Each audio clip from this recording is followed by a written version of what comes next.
El famoso Grupo de los Siete lanzó una amenaza que digamos no es tan preocupante para la mayoría de los países, sobre todo teniendo en cuenta que el Grupo de los Siete ya no son la potencia que eran hace algunos años, ya no tienen ese poder económico, político, que tenían anteriormente sobre países como Rusia, China, en Oriente Medio, en África, por ejemplo.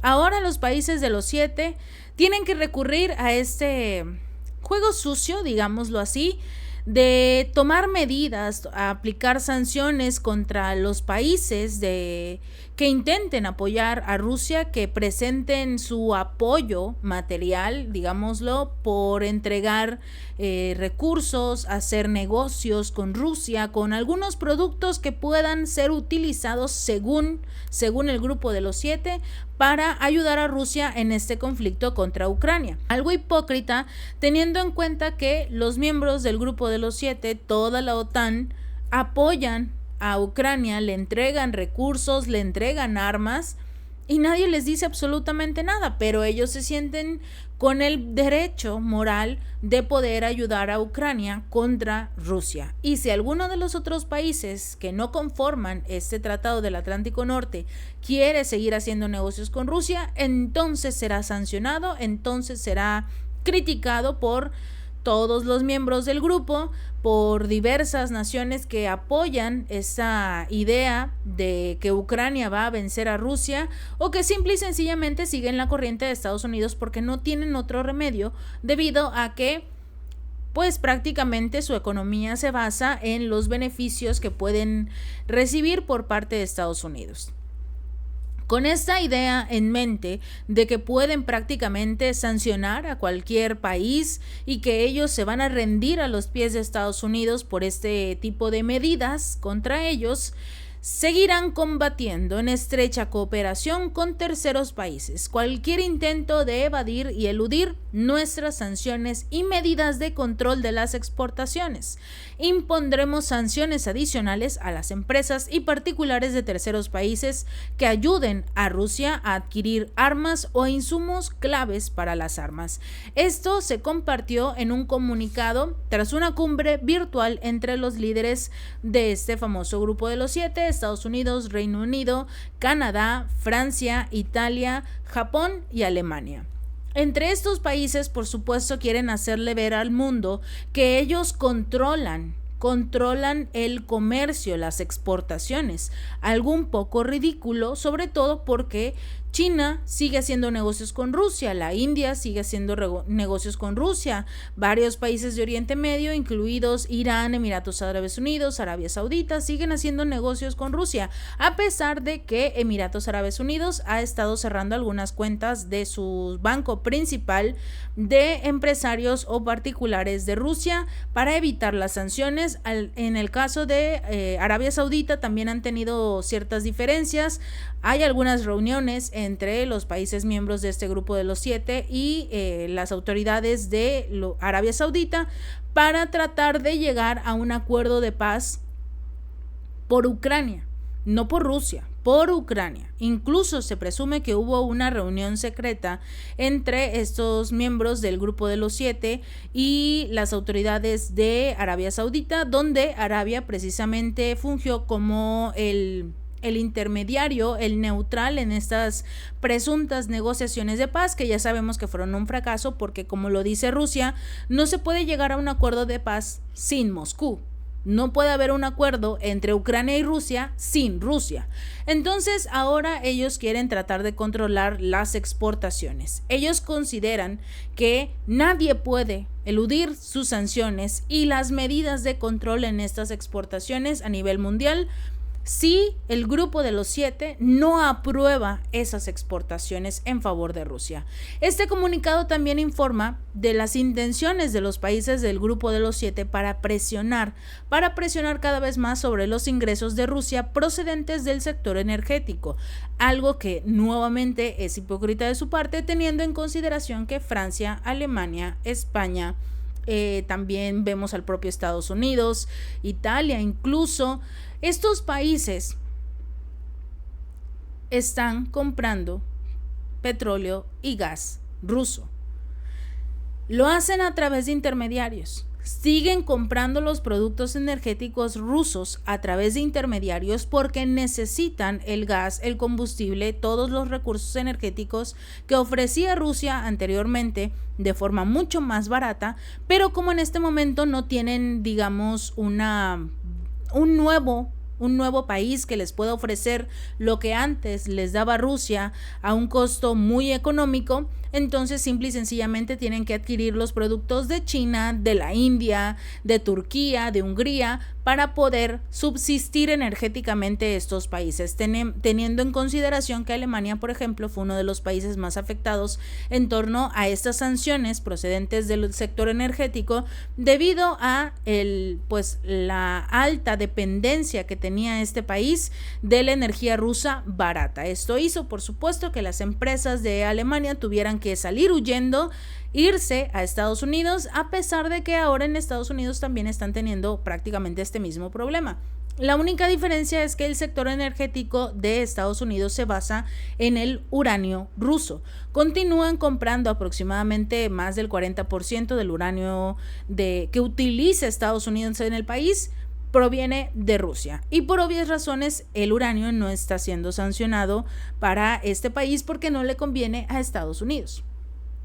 Ahora vemos cómo están tratando de ellos mismos saltarse sus propias sanciones, creyendo que en algún momento Rusia iba a perder, que Rusia se vería afectado por estas sanciones, y no fue así. Si bien los activos de varias empresas, varios particulares continúan congelados en estos países, finalmente no hay ningún cambio drástico en Rusia debido a estas sanciones. Por eso en este comunicado ellos han señalado que van a seguir tomando medidas para limitar los futuros ingresos energéticos de Rusia, cuando son ellos mismos quienes compran los productos. Seguiremos obstaculizando el desarrollo de futuros proyectos energéticos de Moscú y perturbando su desarrollo de alternativas para el transporte de energías y otros servicios. ¿A qué se refieren con esto? Bueno, recordemos que hay varios proyectos actualmente en la creación de gasoductos, por ejemplo, el que atraviesa Mongolia para poder llegar hasta China. Este es uno de los principales gasoductos que se están creando, el Poder de Siberia 2. También están invirtiendo en lo que sería la energía en lo que es Egipto. Por supuesto, vemos la inversión que está realizando Rusia en lo que es Sudamérica, en el caso de Bolivia, con la creación de una empresa, la creación de un proyecto muy grande en el tema del litio, la extracción y producción de litio directamente en Bolivia, y que ellos sean los que reciban los grandes beneficios, creando las baterías y todos los equipos que son generados a través del litio y que quiere llevarse tanto Estados Unidos como la Unión Europea. Pero con esta inversión local que está realizando Rusia en Bolivia, ya no va a ser necesario que solo logren extraer el litio y se lo vendan directamente a estos países de la Unión Europea. No, al igual que China, van a extraer el litio, van a producir ellos mismos los componentes de este material, y es lo que se les va a vender a la Unión Europea y a Estados Unidos. Ya los productos fabricados y que tienen un costo mucho más grande que el únicamente venderles el litio. Entonces, esta inversión que está realizando Rusia en otros países es lo que el Grupo de los 7 quiere destruir. El único problema que tiene prácticamente el Grupo de los 7 es que a China no la pueden controlar, y lo comentábamos en un video anterior. En el momento en el que ellos decidan que van a interferir, que van a sancionar las empresas chinas, este país va a responder. No se van a quedar callados, no van a permitir que estas naciones de la Unión Europea, Estados Unidos, se queden con todos los beneficios cuando ellos no están haciendo absolutamente nada. Ellos continúan haciendo negocios. Así funciona el mundo. Tú no puedes prohibirle a alguien comprar cierto producto a cierta persona. Es el libre comercio. Todos tienen el derecho al libre comercio. Independientemente de las sanciones o la situación, China tiene derecho al libre comercio al igual que todos. Cuando les conviene, existe un derecho internacional. Cuando les conviene, se deben de respetar las reglas. Por ejemplo, Cuando fue esta guerra entre Ucrania y Rusia, todos atacaron a Moscú, todos defendieron a Ucrania. Cuando inició el conflicto entre Israel y Palestina, todos no atacaron a Palestina, pero sí defendieron a Israel. Siguen apoyando a Israel, intentan enviarle armamento a Israel. ¿Quiénes tienen que defender a Palestina? Los hutíes de Yemen, el grupo Hezbollah.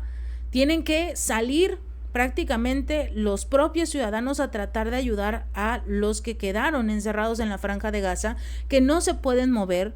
Más de la mitad de los ciudadanos, de los más de 2 millones de personas que habían en la Franja de Gaza, tuvieron que salir huyendo de sus hogares en el norte para ir al sur, y aún así son atacados en el sur.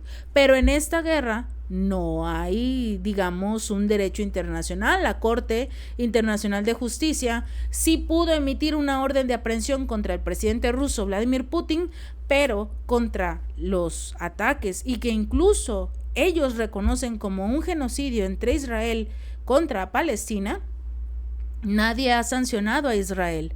Nadie ha emitido una orden de aprehensión contra el primer ministro Benjamín Netanyahu, a pesar de que se le exige prácticamente un alto al fuego.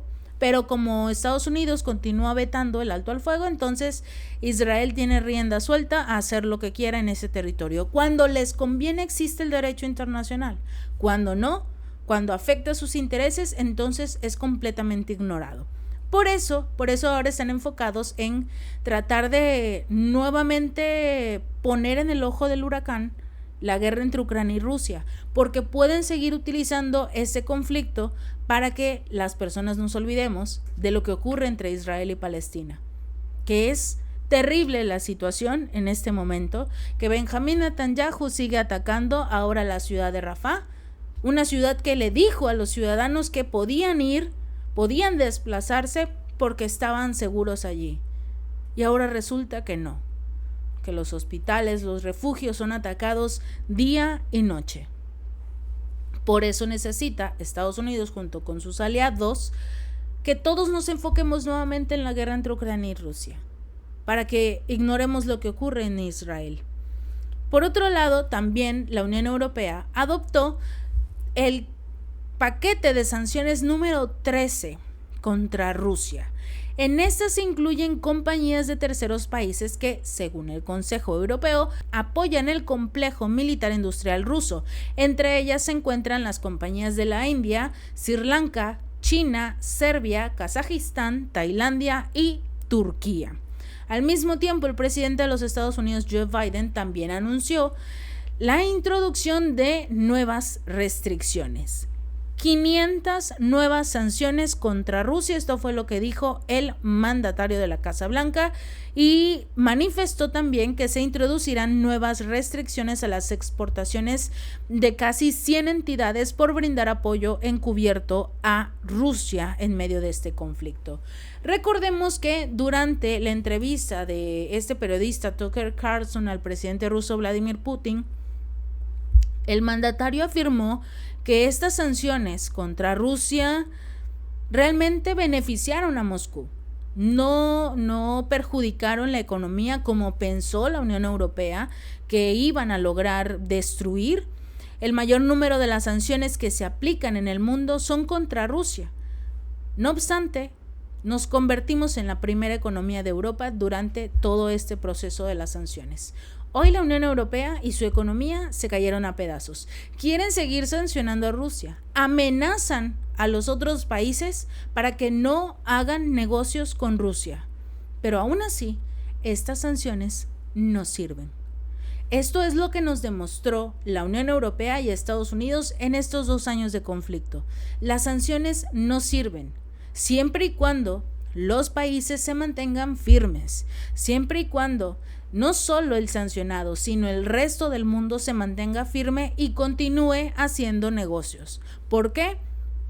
Porque finalmente se le quita el poder a Rusia, a la Unión Europea, a estos líderes que creen que controlan el mundo, y no es así, porque finalmente estos países como Rusia, China, la India, en el caso de Sudáfrica, los miembros del grupo de los BRICS, han demostrado que unidos son mucho más fuertes que si dejan a uno solo completamente olvidado. Si ese país es sancionado y no se continúa con las negociaciones, con los acuerdos y el apoyo, quiere decir que todos están cayendo bajo el control de Estados Unidos. Y afortunadamente estos países dijeron no vamos a permitir las amenazas de Estados Unidos y la Unión Europea contra nuestro libre comercio. Si este video te gustó, no olvides darle like y compartir y suscribirte. Nos vemos la próxima.